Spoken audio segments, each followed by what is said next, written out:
putting the Nemesis base to work on defense in the quest to 5,000 trophies.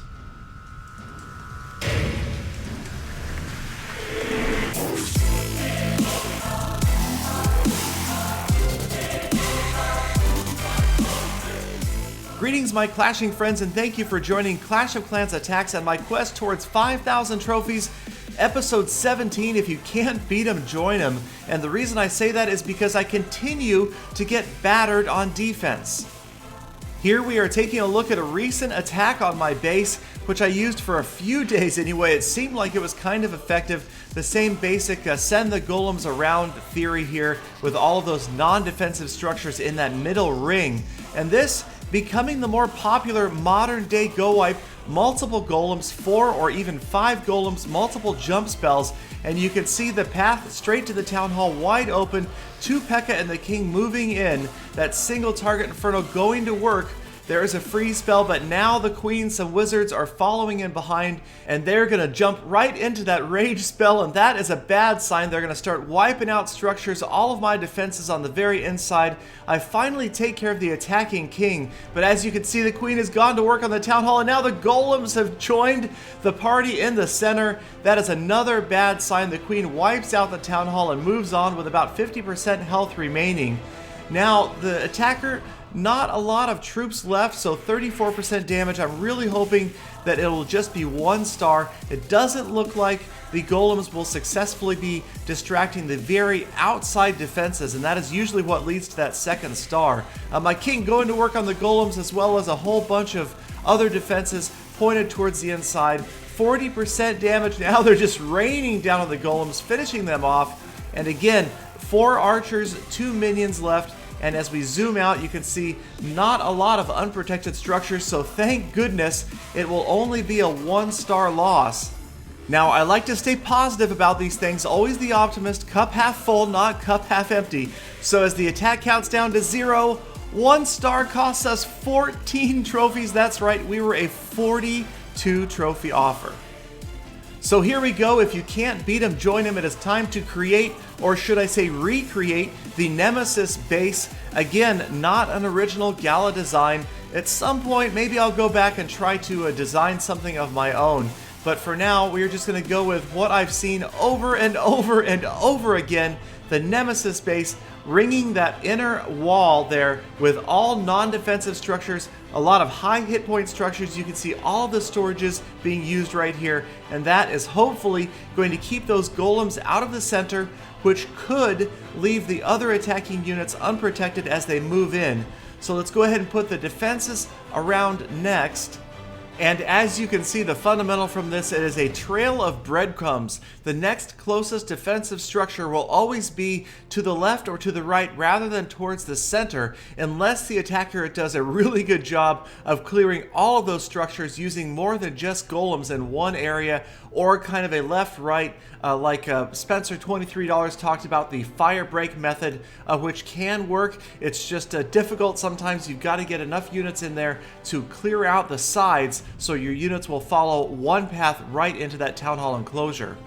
So actually, as we deconstruct and reconstruct this base, as we speed build it here, you see that it's really not that difficult to defeat. We're really just trying to add margin for error for the attacker to lose, to make those mistakes. Now we're going to go with the non-additional spaces around the outside here. I probably will talk about that additional double space in a future episode and maybe give it a try. It does seem to help slow down those 50%. But we'll talk about that later. Let's go ahead and finish this base up, get the last of the walls in here. Just 1 defense in each of these enclosures, and there we go, just about it. Now we just got to add the, get this wall right here, and so we're going to put the traps and the Teslas and the bombs in last. And again, we're going to focus the air bombs and the air mines where we think those airbound lava Lunian attacks will be coming from. So we've got the air defenses at the top pretty close together. In fact, we have all 4 of the air defenses relatively closely spaced, and the idea being there that that's really going to slow down those air attacks, make it more difficult for the lava hounds to get good coverage. They're going to get wiped out. If they go towards those top 2, they'll be being fired upon by 3 air defenses at once, in addition to the archer towers, the Teslas, and of course the bombs and mines in the area. So here it is, the very first attack, and sure enough, it is a Lava Lunion attack from the north, from the top of the screen, just like we had anticipated. Now, I did end up moving the air defenses around a little bit more evenly balanced, but once again, it seems like most of these air attackers like to come from the top or even the top right. Could be the whole right-hand side preference. But we've got the balloons, the minions, the lava hounds moving in, and already they're making good progress in towards the center. Well-placed freeze spells are not helping my chances of winning a defense. The balloons getting the second Inferno Tower out of the way, and that is a bad sign.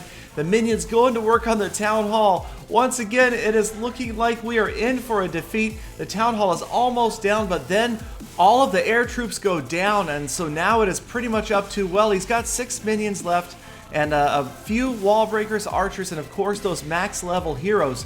But a good thing about where this town hall is, you'll notice it is 4 spaces behind a wall from any direction, and that could help things as the heroes are obviously going to come in and go after that town hall. Sure enough, here come the wall breakers from the top right, and it looks like they will, yes, almost get through that second wall. So there's maybe just one shot by the king is going to get through that second layer of walls. But now again, the storages and the defenses off towards the bottom of the screen should successfully distract the king and the queen. Now if the king had gone in by himself and the queen had gone in later, this might have turned out differently. That's probably what I would have done. Used the king, used his Iron Fist, cleared out all of those structures, and then sent the queen. She might have gone after that town hall. It would have been close, but in either case, there is the first star, and it doesn't look like, hopefully, oh, will the queen get to the town hall? As you see, she's going to go down towards these structures here after the Dark Elixir, but notice how she is still pretty far from the town hall, and so the next closest structure is going to continue to be these other defenses on the outside of this wall. She heads on down here, goes after that X-bow, goes down, and that saves just a single star loss. But once again, brace for it, 16 trophies. I was a 48 trophy offer. So these massive trophy losses, even with just 1 star, are making it extremely difficult for me to even maintain 4,500 trophies. I'm hoping to find a better defensive base at some point, and again find some more big offers so I can try to have a positive outcome in some future sessions. Thank you guys again very much for watching. Don't forget to check out the other episodes, follow my progress towards 5,000, subscribe for daily Clash of Clans content, and I will see you tomorrow with more full attacks and defenses.